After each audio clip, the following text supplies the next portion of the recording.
السلام عليكم ورحمة الله وبركاته. اللهم صل وسلم وبارك على سيدنا محمد وعلى آله وصحبه أجمعين. النهاردة هنعمل الملوخية الخضراء مع بعض. هنا الملوخية متفرزة معانا، وهتشوفوها هتطلع بلونها ازاي الأخضر، وهنبقى إن شاء الله في موسم الملوخية نخزنها مع بعض.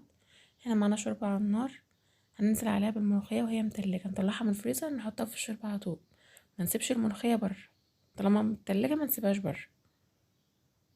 الشوربة طبعا مغلية، مينفعش مية طبعا، لازم شوربة. هنعمل التقلية بتاعها اما الملوخية تفك. هنحط سمنة على النار وننزل عليها بالثوم، الثوم طبعا مهروس، هنقلب فيه لحد ما يتحمر معانا.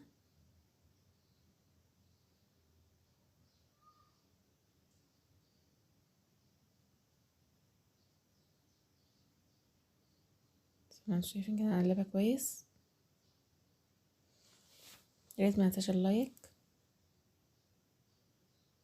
هنا التومة كانت بدأت تخش في التسوية اهيت، لونها بدأ يغير.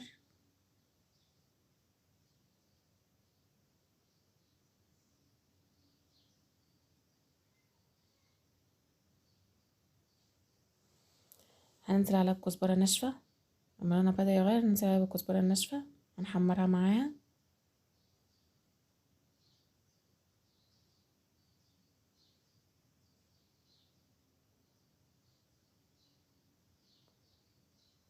مبتغيبش بقى، اول ما بننزل الكزبرة ما بنطولش عليها على النار. هنا خلاص كده، خلاص بقت كويسة معايا. هنا الملوخية كانت فكت خلاص، هننزل عليها بالتقلية.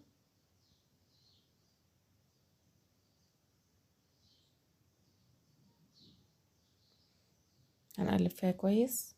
هنا طبعا طفينا النار بقى خلاص، الملوخية ما بتغليش.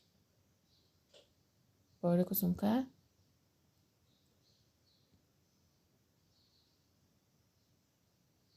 حطيت هنا شوية في الطاسة عشان اوريكم العرق بتاعها واوريكم السمك بتاعها.